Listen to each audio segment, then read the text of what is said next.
Hey everyone, it's Mark. And so previously you might have noticed that I've been working on the drill press. And the drill press is part of three very complicated 3D objects I had to make for the Imagine project. Um, so I have this, I have a television set, and I also have Jen's computer as well to make. And so this is not really an integral part of the film or anything. It's just kind of a prop. But I wanted it to look really good, and I didn't want to just like buy a 1/6 scale drill press off of eBay or something like that. I really wanted this to be something that looks like it's designed in AI, like an AI software like Midjourney, which is what I use, because I really want this world to be and to represent and be genuine to what Jen is, which is, an AI character ultimately. So we have 123D software, and so here's how this is actually unfinished. It's not completely finished here. You can see like the bottom doesn't have the same details as this one does. So I did actually finish it, but I wanted to break it down and hollow the parts before I added certain features. And so all those features you can see were added here, and all these have to be combined in a certain order in order to hollow properly, for example, because if I were to add certain pieces and hollow it, those parts would be hollowed and I want them to be solid. So it's kind of confusing, trying to figure out, how to do it and make it all go together nice and precisely. And you have to sort of visualize a lot of these parts going together in your mind and making sure that they can go together and come apart. For example, we have this cylinder over here, which will sit on the base, and then this part goes like this, right? It'll sit on here, and you can see how that kind of looks similar to our first go at it. But there were problems, like if I cut this and this is less or more than 180 degrees around this sort of semicircle here.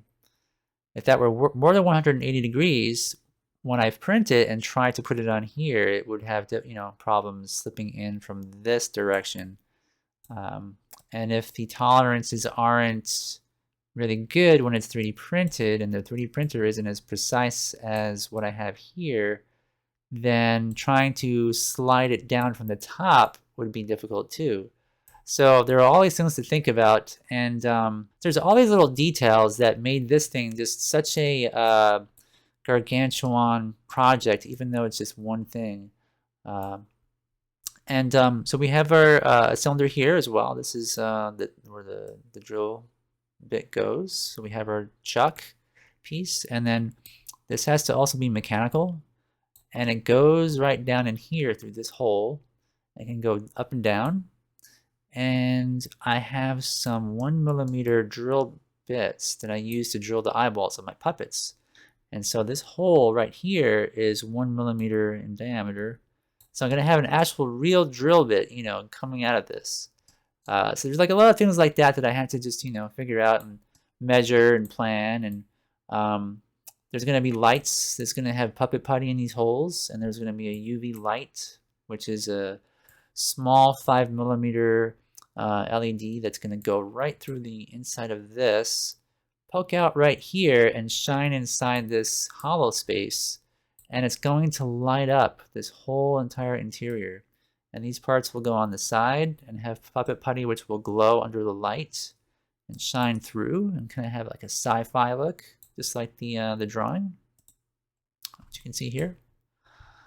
So we have these little lights, and yeah, so I think it's going to work. I mean, it's when you 3D print stuff like this, you just never really know what will be the result. You can plan till the end of time, but then you just kind of have to like jump in head first and hope for the best. And so from there, what I had to do is I had to turn that into the printable files. And so here's what that kind of looks like. I'll show you guys. And so this is the software that slices all the parts. And I did combine a bunch of parts per print, so print session. And Yeah, it's really simple to use the software. You can add your supports, and then you go through and then you can slice it. Press the slice button, it will go through and it will, turn this into layers and make it able for the 3D printer to mask off, the light from the printer underneath the screen. And where it masks it off, there's nothing that's printed, and where the light shines through will be, representative of each layer. And so I think this one here takes like 12 hours to print. It takes a long time. But yeah, this is basically what I used. All right, so I would like to thank my supporters because you guys have allowed me to purchase some resin for printing the drill press. And you can see that I just purchased this today on Amazon. I'll get this by tomorrow. And I've got some pink left, some of the plant-based resin that Anycubic makes. And that pink will be used to print the first parts for the drill press. And so the stuff here is really good. If you guys are into 3D printing or want to get into it, I would highly recommend getting this low odor resin, which is plant-based. And they say that there's no volatile organic compounds in it, which makes it a bit less toxic than what else, the other stuff that's on the market. So definitely check this stuff out. It's what I'm going to be using for the rest of the parts for the series, actually. So I'm going to be printing out a television, a computer, and the drill press with this resin. And it's the first time I'm going to be using the gray-based resin. I have pink, so it might alter the way that the prints come out, but we're going to see what happens. And yeah, it's pretty cool stuff. All right, so if you are writing stories, and the way that I'm writing the series is I've been just kind of coming up with ideas in my own mind, which I think is important. The story is kind of based loosely on my own sort of solitary life trying to make films in a garage, so just like this one, and my experiences doing that. And so I found this thing called LM Studio, and what LM Studio is if you have a computer with a graphics card, such as an AMD or an NVIDIA one, and it has, at least like 8 gigabytes of VRAM in it, you can download this thing and it will allow you to take large language models. And these language models are put out by Meta, so Facebook is the one that makes them. Gemma is, I believe, the Google one, so you can talk. This is in a very, accessible and open source way. And so the way that this program here is working is you download these language models, and then you have a system prompt. And so the other day, what I did is and this is not the prompt that I used, the pre-prompt, but I gave this program all this information about myself and about my film project, and I asked it, to talk to me, and it started to ask more about the Imagine project and asked me if it would like to, build up on the story and whatnot. And so I told it about the story. I wrote it down in here, and it got back to me and said, hey, how about this? And what are you doing with this? And it's not that the program is super creative, and it's not that it gives you a lot of really great ideas, but it allows you to sort of think through the film, and you can ask it questions like, does this make sense to you?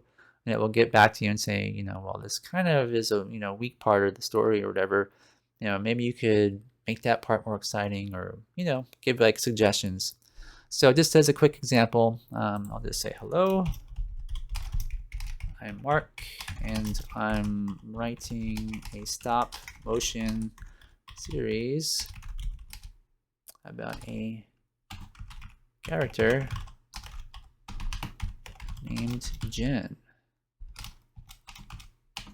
Can you help me brainstorm ideas for it? And it will get back to you, and it'll, you can talk to your own computer. And So it's asking, what kind of world is Jen living in? Is she stuck in a digital realm, or can she interact with the physical world? And Hop, her trusty jumping spider sidekick, what's his personality like? So you fill it in. It asks questions, and I asked it to do that in this pre-prompt. So when it asks the questions, it's a way for you to fill it in on all the details so that it can kind of understand what's happening. And it's really intriguing. And so the other day, I was brainstorming ideas, and we came up with this idea for these gremlin characters that pop into existence. And this here is just a mid-journey image that I prompted to kind of detail what these characters might look like. And so there's a spoiler warning, so if you guys don't want to be spoiled, then you should probably just end the video here, okay?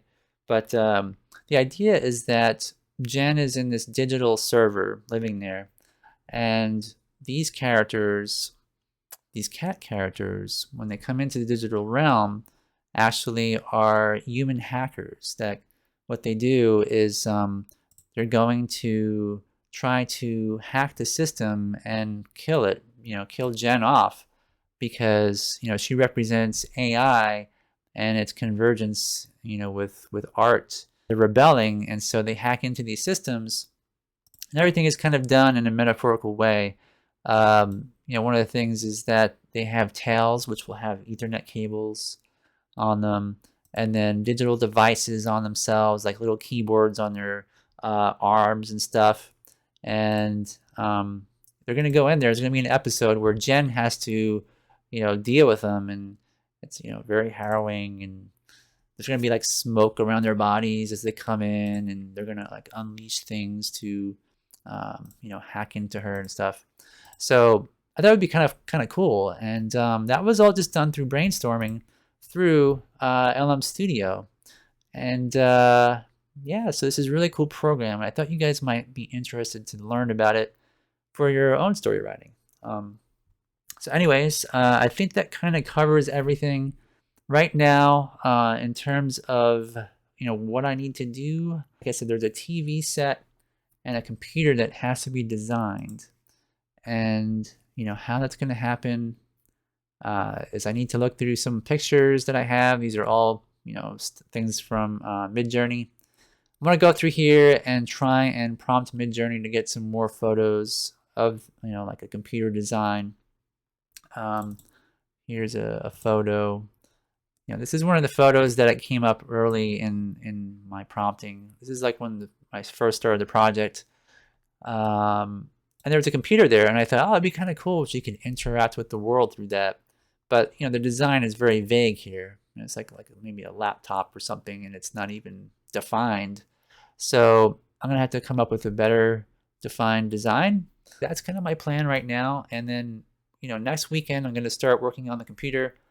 And during this week I'm gonna be printing out the different parts, the different parts for the drill press, and that's gonna take probably the whole week.